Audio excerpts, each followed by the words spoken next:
It's so helpful to hear stories because it just makes you feel like you're not alone. The things that I've experienced, I haven't really heard anyone else experience things like that. So it didn't re-traumatize me. It helped me, you know.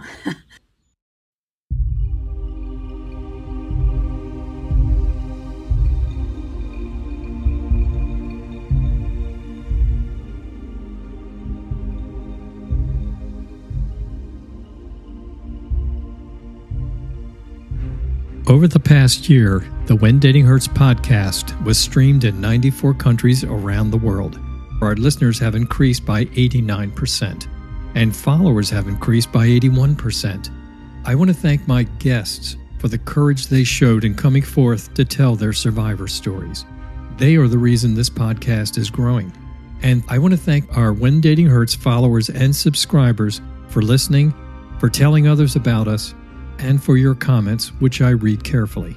The notes I receive tell us we are doing some good in the world, specifically in the areas of dating abuse and domestic violence. Thank you all for supporting us, and be sure to subscribe.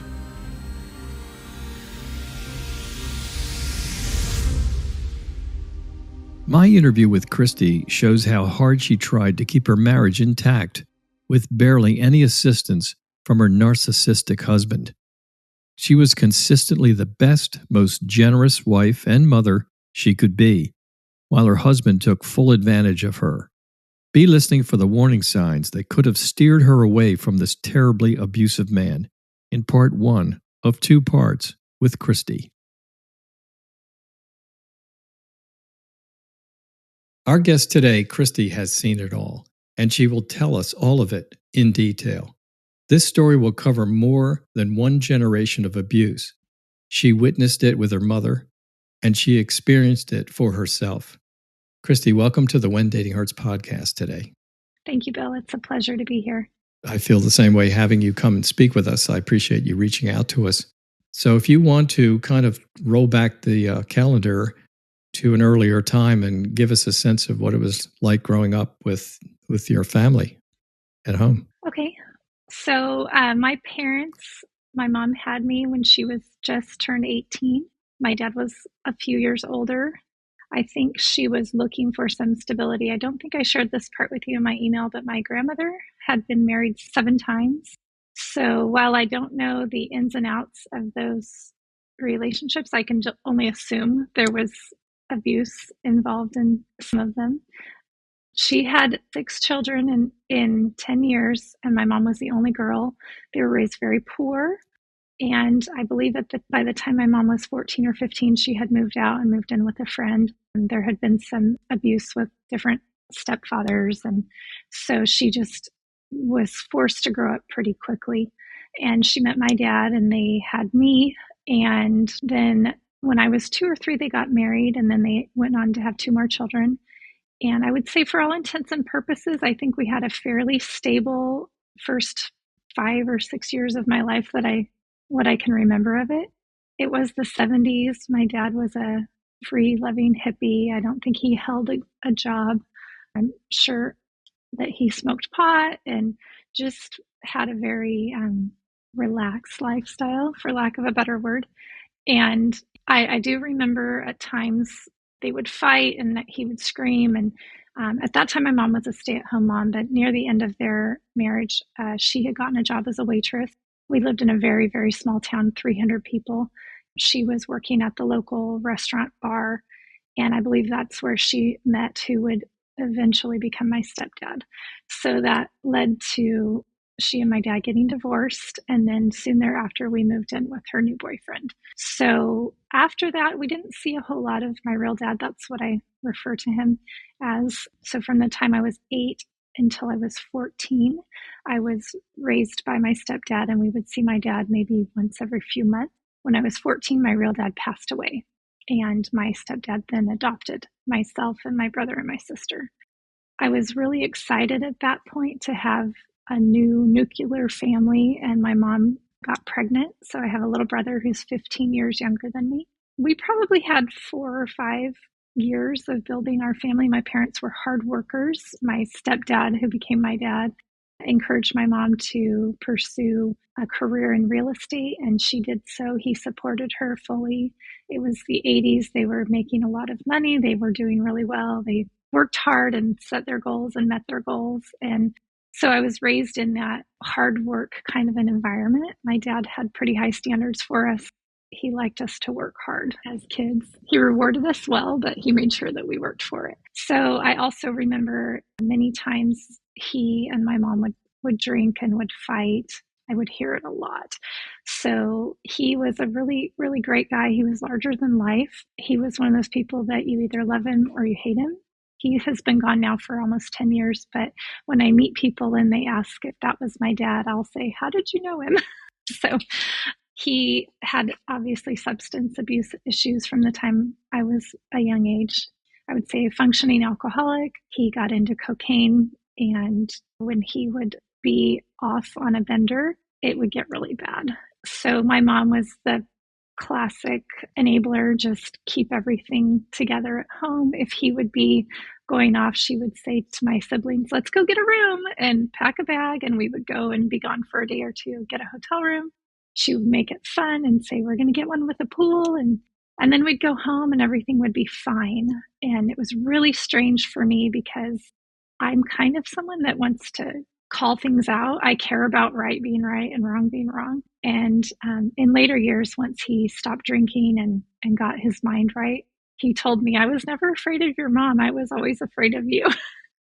Yeah, I always kind of had that sense of justice inside of me. Like, it's not right how he's behaving. Like I said, he eventually went through Narcotics Anonymous and got clean. And we ended up the last 10 years of his life. I had children. He stopped drinking and he was a great grandpa to my kids. He was a great dad to me. Our relationship was restored, and I'm sad that he's been gone now for so long. There is light at the end of that tunnel. They ended up divorcing when I was 19. My mom remarried a few years later and has been married now for probably 30 years to her current husband. And they have a good marriage, and I think they're going to see it to the end. So it's good. So after, kind of a tumultuous upbringing, I had a boyfriend in high school that I was 16. It was my senior year when we met. And he was just a really nice guy. And when we started dating, I just thought, this is what I want. His mom was active in the kids' lives. She was a stay-at-home mom. His dad was active in their lives. It seemed to be the kids were the center of their family, and they treated me really well, like I was one of them, and I became very close with his sisters. I just thought, this is what I want. This is the kind of family I want. They went to church. They just seemed to be a good family, and so we dated for 4 years, and I just wanted to get married and be a wife and have a family, and he wanted a little bit more experiences out of life. So I think when he didn't want to get married so quickly, I became jealous and controlling, and I basically caused the demise of that relationship. So unfortunately, we broke up. Then I had about a year that it was hard on me. I was brokenhearted. That first love, and I know that several of your guests have spoken about teen love. It's not a big deal, but we do need to honor that because it is a big deal, and you feel it, and your first experience with that is often a lot of big feelings. Yeah, my heart was broken. It becomes easy to look at teens and think, well, you got your whole life ahead of you. And at the time it's happening, it's the biggest thing that's going on. I remember those days.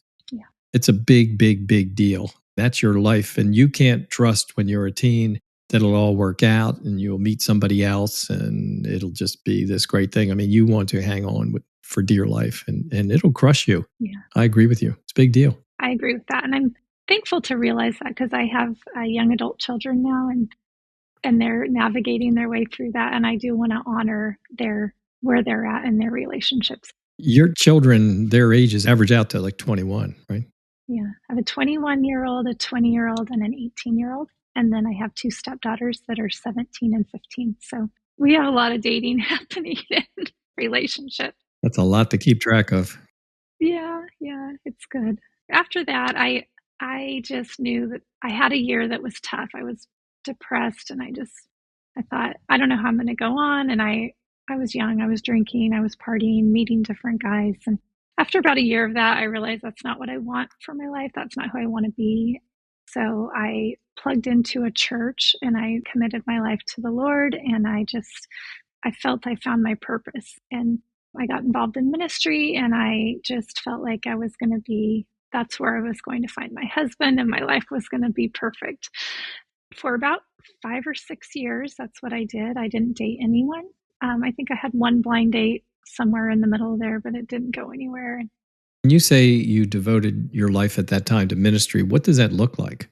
Are you aiming to become a minister? No, I got involved in a youth ministry called Young Life. I don't know if you're familiar with it. I am. Yes, I am. It was a parachurch organization, and we worked with local youth groups, and we would host meetings. We got involved with high school students. Usually kids that we would reach out to were the unchurched kids, and we would befriend them, and then we would ideally introduce them to the Lord and then help them plug into a local church. So I had a lot of relationships with teenagers in those years and just a lot of good memories from that season of my life. And I'm thankful to have had that opportunity. Just really did a lot for my heart in healing and getting me outside of myself. And so that was really my commitment. I had a job I worked for a transportation company and I worked part-time. And then I worked in ministry pretty much full time. So I worked 3 nights a week at my job, the transportation department on a large box store that runs throughout the country. So there are a lot of different warehouses. Usually within 5 hours of one another, there's a warehouse. So the drivers would go from warehouse to warehouse, picking up loads and taking them. In working this job, I met a gentleman when I was 26, and he worked from another warehouse. It was about 5 or 6 hours away, but he would periodically come into our office to get a load, and that's how we met. So I would say we knew each other casually for a few months, just from me giving him his paperwork and getting to know him. He actually had daughters that would come on the road with him sometimes, and one time his daughter was in the restroom because we had showers. So she had gone into shower and he needed to go. So he had asked if I could go in the restroom and ask her to hurry up. Just kind of friendly. And on one of the occasions that he was in, he made a comment about, it's too bad I was so young or something. He would want, it'd be nice to get to know me better. And I said, well, how old do you think I am? And he said 18. And I said, well, I'm actually 26. After that, basically was a snowball from there. So I think he asked for my phone number and I gave him my phone number. This was when we used to actually call each other on the phone. And he went on the road and we started talking. And then I believe the next time he was in town, we had lunch together. And then I've always just in my heart wanted to be a really good wife. Like that was just everything I wanted was to be a really good wife and a really good mom and take really good care of my husband. When he came to town one time, I said, well, rather than go out, would you like to go to my house? Because I know that you eat on the road a lot. You're probably in restaurants all the time. We can go to my house and I can make you lunch. And I lived 5 minutes from the office. So we went over to my house. We had a nice lunch. And he just thought that was the most wonderful thing ever, that I had taken the time to prepare a meal and a home cooked meal. So I guess I did kind of get to his heart through his stomach, as they say. It really does work. Yeah, it did in that occasion.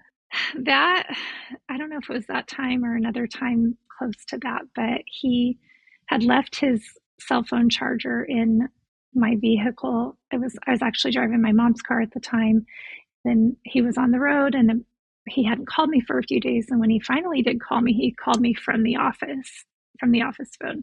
And he was really upset. And he said, I need my car charger. I haven't been able to call my mom this week. And how could you not know? Because I haven't called you either. And I didn't have your phone number because he didn't have his cell phone wasn't charged. So he had to wait till he got back to the office to be able to call me. So I said, oh, I'll be right there. I'll bring it to you. So I drove over and I grabbed the charger and I ran upstairs to the office and I handed him the charger and he looked at it and he said, this isn't my effing charger. And he threw it in the trash. Was very angry with me. And that was the first incident we had that showed anger. And rather than do what I should have done you're a jerk. See you later. I said, oh, I'm so sorry. I'll go get the right one. And I got that one out of the trash. It wasn't trash. And I went and made it right. There were a lot of incidences like that that just trained me that I needed to do everything just right or I was going to be in trouble. That's basically what I learned. We see things with 2020 or 2010 vision, for that matter, great vision looking back. And what you did at that time, a lot of people would do. You only learn later on that you are enabling the behavior that you will come to be afraid of or you dislike or however you want to send it up. But that's what happens. Like you say, if you would have said, look, I think you're kind of overreacting. I did the best I could. I thought it was yours.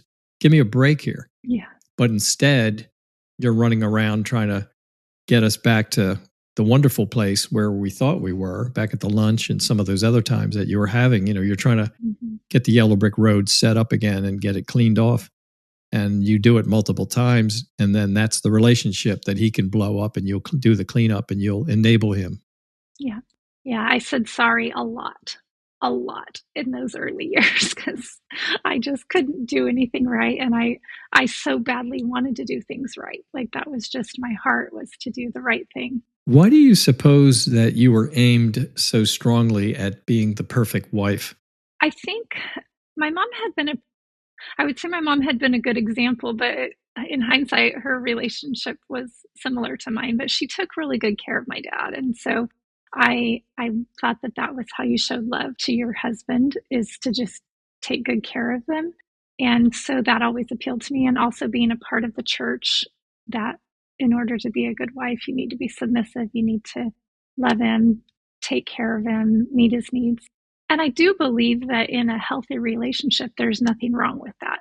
But men who are abusers, and I would use the word narcissistic, and I have learned a lot about that in recent years, can take advantage of that. And I think they see it and they target it. And I believe now that that's what happened with me. I agree with you about that very much so. Yeah. Someone who has the narcissistic tendencies will test you. And if you pass the test, you have failed yourself, but you pass the test. Correct. Then that person knows, wow, I can do a lot of things. And this person just kind of makes it all better. Yeah. That was my life for 15 years, trying to just keep the peace. Yeah, very sorry. Thank you. Thank you. Fast forward about 8 months of dating, and there was a lot of those types of incidences. I mean, it was, our dating years weren't even that good. I can't think of anything really pleasant if I think back about it.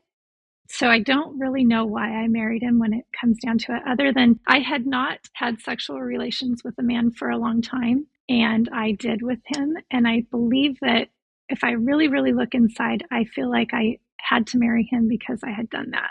I felt guilty, and I felt like because I didn't wait, now I need to marry him. So I felt obligation that I had made a bad decision, and now I needed to make it right. One question is, he has this daughter. Does he have more than one? Did you tell me? 2. So he has 2 daughters, and obviously there's a woman involved somewhere before you because of the 2 daughters. Did he ever describe why that relationship did not continue? Yes. So he had married her when she was 17, and he was 23, I believe. So she was quite young, and they were Portuguese. And so they were from a small island in the Azores. Their families kind of knew each other back there. And so their families approved of them marrying here in the States, even though she was so young. And he went on to tell me that he even drove her to school her whole senior year because they were already married. So quite young. And I believe that they divorced. They were married less than 10 years, but they had the 2 girls. And then, according to him, she had met someone else, and then they got divorced. And he also said a lot of bad stuff about her, which I now know to not be true. How did he describe her? I'm asking you this because a number of people will say the prior relationship, she was crazy, she used drugs, she did this, like she was horrible. Yeah, he didn't say she was crazy. Well, you were about to tell me that she really wasn't nearly as bad as she was pictured. Correct. Yeah, he would say she was really connected to her parents. They lived right next door. And then she had an affair. That's basically what what he says was bad about her. He did tell me when we were dating that there were some incidences. She accused him of physically abusing her. And he said, but all I ever did was, block her from getting in the car and different things like that. So I think that there was a lot of abuse, the same type that he put on to me, that he didn't see as abusive because he never punched her or me for that matter. You did finally contact her and talk with her. Is that right? Well, after we got married, we then shared the girls. So I had a lot of opportunities to be in contact with her just casually. We never had conversation. But my 3 kids have siblings. The older girls are their siblings, and they're very close to them, one in particular. And my kids have gotten close to their sister's mom at times, and they say, Mom, she's really nice. And I said, I know she is. I know that she is. And the girls are married now, so we were at weddings. We spent time together in our life, and she remarried. She's still married. She has a good marriage from what I understand. And we're not social media friends. I think she follows me because she'll comment on my posts, of the kids. And she just seems like a decent person, and having conversations with her daughters, knowing that she was a good mom. And I believe she was also a good wife. So yeah, even though I was told differently. And I think at that time, I just really wanted to be married. I was getting a little bit older than most of my peers who were already married and having children. And so I imagine that even if I had known the truth, I maybe would have overlooked it. That's a great explanation. Thank you. And it says a lot about you. It says a lot of great things about you. So thank you. Well, it's true. So getting into the years of us being married, we got pregnant on the honeymoon. So immediately went from dating for a very short period of time to married. And now I was pregnant. I did want to share this on our honeymoon. A couple of incidences happened even on our honeymoon. We didn't go on a big fancy honeymoon. We just went to the coast for a few days, but I had forgotten my makeup bag.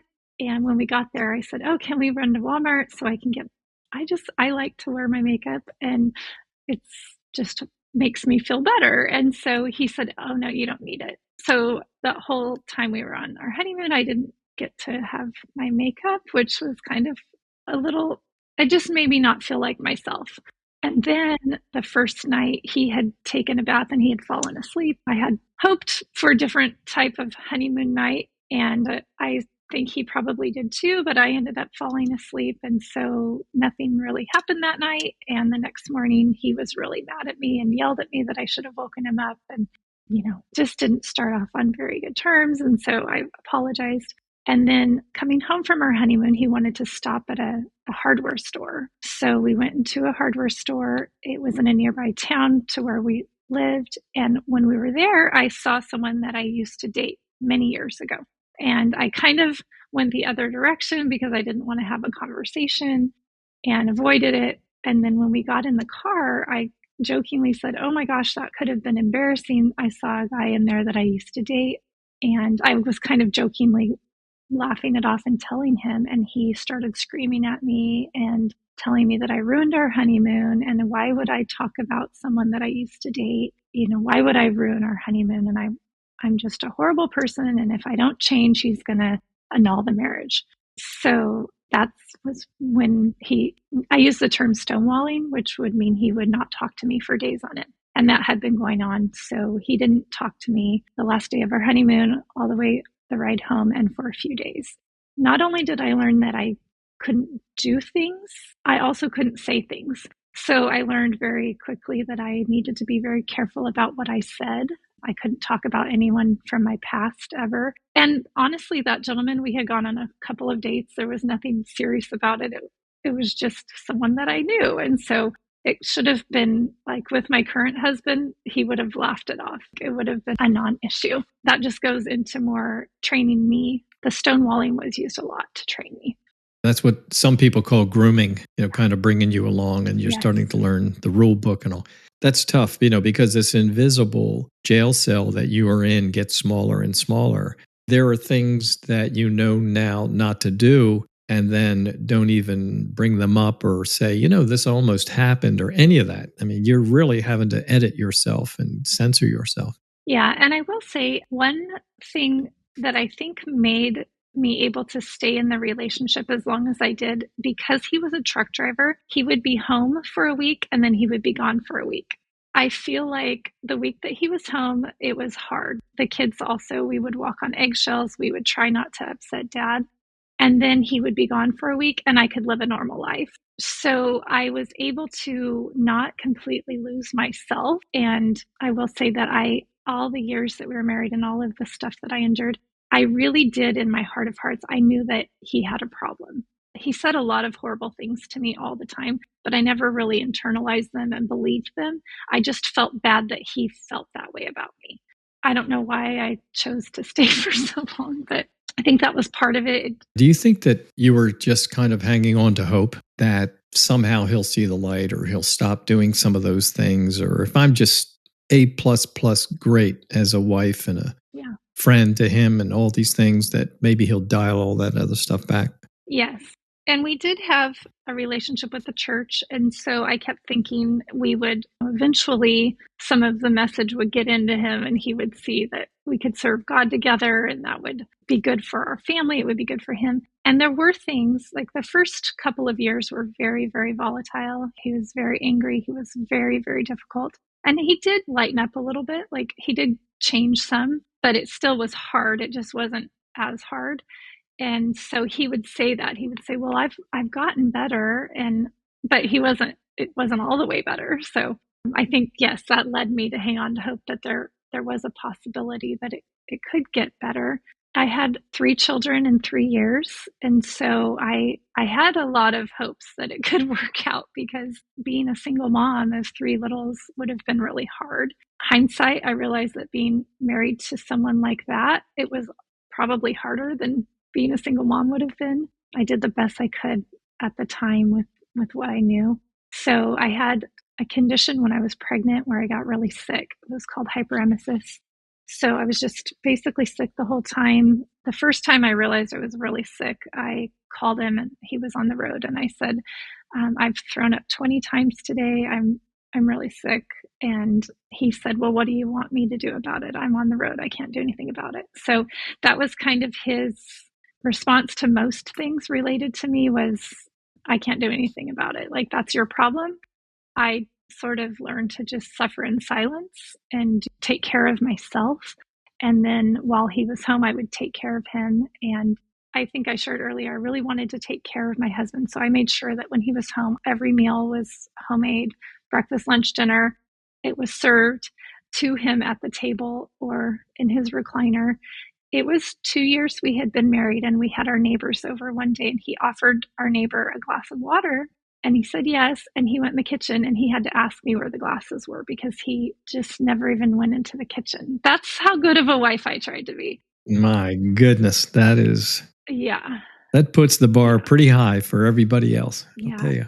And I do think culturally, there were some cultural expectations as far as I took care of everything inside. He took care of everything outside. The only thing that I did differently that his mom didn't do was I also held down a job. So after having the kids and trying to live to this level of perfection, the bar that his mom had set was really high. Having 3 kids, working and trying to take care of my husband, something's got to give.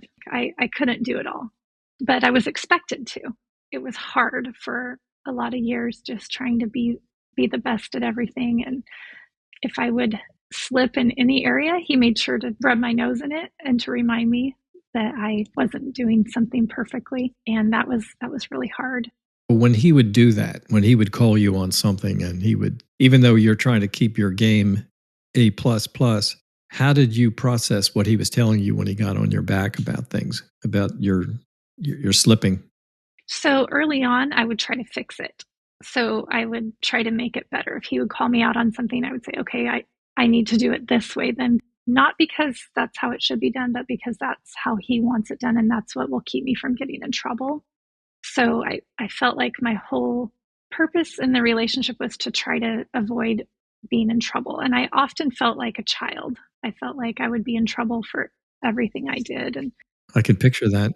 Yeah, it was very, very difficult because I was expected to obey like a child, but then to perform like a wife, and I carried 100% of the duties at home because he was traveling so often. I maintained the home. I took care of our kids. He was not a very hands-on father. He would kind of jokingly, when one of the babies would need a diaper change, he would hand them to me and say, "Oh, you're better at it than I am."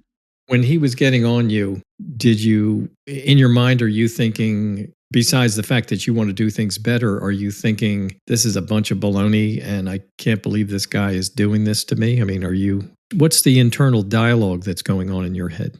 Honestly, yes. That was because like I said, I didn't internalize the accusations. I didn't take those as my truth, but I would think, oh, okay, well, I got to figure out how to do this in a way that's going to satisfy him. I think it's dumb, but I don't want him to be mad. So it was a lot of performance.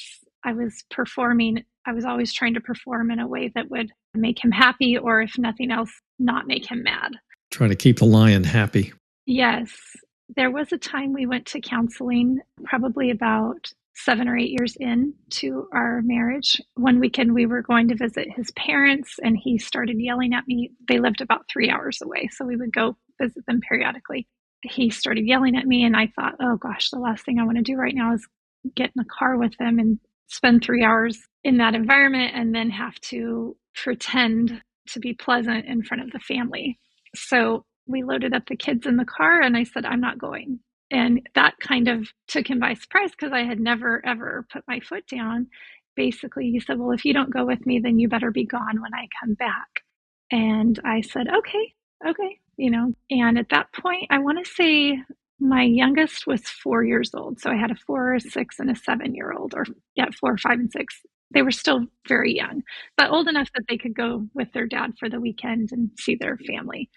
So he left. He took the kids for the weekend. I had the weekend to, obviously, I couldn't leave in 2 days. I couldn't figure out where to go, but I did go somewhere. And when I got my wallet out, and my ID and my debit card were gone from my wallet. So he had told me, don't be here when I get back. But then he had taken my driver's license and at that time, we didn't have credit cards. We only had one checking account. We only had one debit card. So what that taught me in the grooming was that if I ever do leave, he's going to take away all of the resources.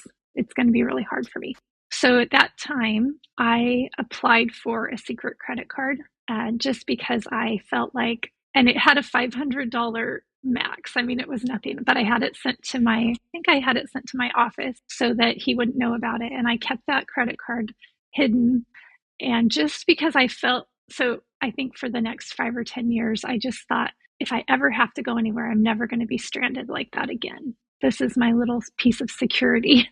I never used it, but I always felt like that gave me a sense of something that if I needed it, I could have it there. Fast forward, we ended up in counseling at that time, and I think we went to Christian counseling, and I feel like the counsel that I got would have been good for people that weren't in a destructive relationship. It would have been fine for people that were just unhappy in their marriage, but they didn't recognize it was a couple that were counseling us, and they didn't recognize the level of abuse. So I do remember telling them a story that I had made dinner and I had made a steak and it was undercooked. When I served it to him, he got angry because it was too rare. So I immediately grabbed his plate and went to the kitchen and said, I'll cook it some more. And he took the knife and he threw it across the room, not at me, but near me. It landed in the sink, and he said, you can shove it up your ass. And then he would go to his chair and sit down and turn on the TV and just not talk to me for a few days. So then he wouldn't eat the dinner. So I felt bad. I had to waste food, or I would put it in the refrigerator. And then I think I shared with you, and I know that some of the other women have said this, when he was in that state, I would look at him and I would see someone else on his face. Like it was someone that I was afraid of. I was afraid to talk to him. I was afraid to interact. And I wouldn't talk to him until a couple days had gone by, and he would have to be the one to initiate the conversation. So it would be, are we going to do this weekend? Or he would ask me a question. As soon as he asked the question, I knew that it was okay to talk to him again.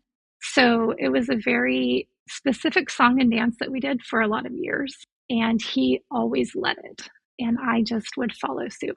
But all of that to say, when we had the conversation in counseling, I would say the counsel that I got was that obviously it wasn't okay for him to behave like that, but I also needed to be conscientious of his needs and meet his needs more, and, make his favorite meals and take care of my husband and love him in the ways that a husband needs to be loved. And just the counsel that the church would give through the years made me feel like I needed to do more. And I didn't realize until years later that doing more for someone who's an abuser is just going to allow them to take more. Yeah, you become the enabler in the relationship. Yeah. He acts badly and you make it all better. And then he decides when it is all better. And yes. When he had the steak and the knife scenario going there, were your kids present for that? Possibly, and they were quite small at that time, and I would usually feed them before he got home so that he and I could sit down and have dinner in peace, because there was 3 of them and they were small. So if we were to try to eat dinner as a family, he used to call them annoying. He would get really frustrated with the kids because they were little and they needed a lot of my attention. He was very jealous of the kids and the time that I had to give to them. He would get really mad and say, "You were a great wife until we had kids." Well, if you remember, I got pregnant on our honeymoon. So obviously I didn't have very, very much time to be a great wife. Had about 9 months of full attention for him. Yeah. Yes. So he was always resentful of my relationship with my kids. He would just get mad basically if everything wasn't about him when he was home. And his thing was, I work so hard, I'm gone all the time, and when I'm home, I need 100% of your attention. That's just not realistic. It was too much to expect of me. I did the best that I could, but I'm human and we all have our weaknesses. The other thing I learned was that I was never allowed to be weak. Like, I could never have a bad day. He could have bad days, or other people could have bad days, but I could never have a bad day. I always had to be not perfect, because I know I'm not perfect, but I always had to perform at a level that appeared perfect to him. And that was hard. That's a hard expectation. And also what made it hard was the bar was always changing. I would think that this would be the thing that would make him happy, and then he would change the goalpost. So I could never meet that. A few other things just incidents. I know I shared a lot of incidences with you. I was very frugal. I did work part-time when we had kids, but we had built a new home. We were meeting, our needs were met, but we didn't have a lot of extra. So I lived very frugally, and I was always happy with the fact that I could do that. And we would go to other people's houses, and he would say, well, maybe you should get some tips from her because her house always looks nice. And one of them in particular was a good friend of mine. She worked full-time as a nurse, and her husband was paramedic, and they had a lot of money. And I had gone with her when she redecorated her house and saw her hire a decorator and spend thousands of dollars buying all the stuff. So I knew what that took. And so he made comments to me like that, comparing me to other people a lot. And I don't think that our house was bad by any means. And I just feel like that it was never good enough. So back to, I was going to say, when we were with the counselors, the one thing they asked me, like, what is something that you want, Christy, out of this relationship? What do you want from him? And my answer was, I don't even care if he's nice. I just don't want him to be mean. So the standard that I had for myself was so low that I just didn't want him to be mean to me. And I look back and I think how sad that was my standard, that I just didn't want to be treated poorly rather than having confidence that I deserved to be treated well. But it just got to that point where I was so tired of being treated poorly that was all I wanted. The thing that you were requesting is so fear-based. Yeah. If someone told me years ago that love is the absence of fear, fear is the absence of love. So you're at this place where you're asking for the bare minimum. Mm-hmm. It's just like, don't hurt me. Just don't verbally or otherwise hurt me. Yeah. And in most marriages, that would never come up. Correct. So I was going to share a little bit about how he never physically hurt me, but how there was a lot of intimidation. My phones were broken a lot. He would get angry and he would just break them on the counter or throw them on the floor. I had friends that would say, "What happened to your phone?" Oh, he got upset, and I didn't hide it from people, but I wouldn't talk. I wouldn't go into detail, but I would just say, "Oh, he got upset and he broke my phone." And my one friend, she just, after years, she said, "I'm so tired of seeing your phone broken." Because I always had a broken phone. He would get mad about me being on my computer, and he threw it across the room one time. So he would break objects of mine. One time, he must have known that he was going to come in the house and start a fight, because when he got home, my car was parked in the driveway right in front of our garage, and he parked about an inch behind me. He parked the truck right behind my car, so that he probably knew that he would yell at me and I would just need to leave and go for a drive, and I couldn't get out.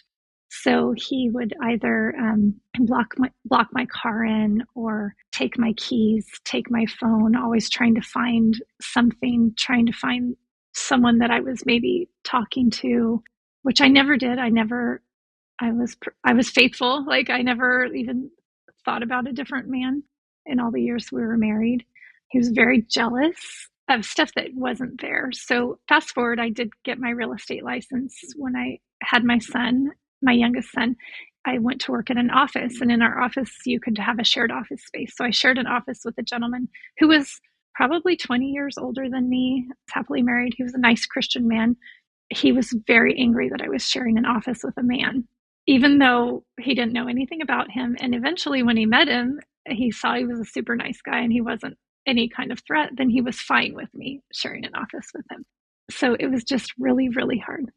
In talking with some domestic violence counselors about what you were talking about having your phones broken or your computer's thrown and it doesn't work, or it doesn't look the way it used to, the screen's messed up, whatever's going on. Yes. Those all are surrogates for you. He's not hitting you, but he's hitting something that he knows is important to you or precious to you. He's one step away from that being you. Mm-hmm. So he's messing you up, and of course, the keys, the driver's license, the credit cards, or whatever that is, taking those things away, that's just a way, of course, to incarcerate you where he wants you to be. So he's sending you all these messages all the time. Yeah. And I got them loud and clear. Yes, you did. I would say the last 5 years of our marriage, so we were married a total of 15 years, and I think the last 5 I just spent trying to figure out how to get out. Every day my brain would say, how can I leave? How can I make this work? Because I knew that I couldn't do this forever, but I couldn't quite figure out the details of how to make it work. Christy knows she needs to get away from her husband, who is becoming her dangerous abuser. But how can she and her children escape? Be looking for part 2, the final episode of Christy's story. Thank you for listening to the When Dating Hurts podcast. Be sure to subscribe so you don't miss out on life-saving advice from those who know exactly what they're talking about. If you've got a story we need to hear about a survivor or a current victim, this is a good place for it. By sharing what you know, we all will benefit. Just email me at billmitchell@whendatinghurts.com. That's Bill Mitchell at whendatinghurts.com. Hi, it's Bill. I'm proud to say the When Dating Hurts podcast is part of the Evergreen Podcast Network. To learn more about Evergreen Podcasts or to check out other shows on the Evergreen Network, just visit evergreenpodcasts.com.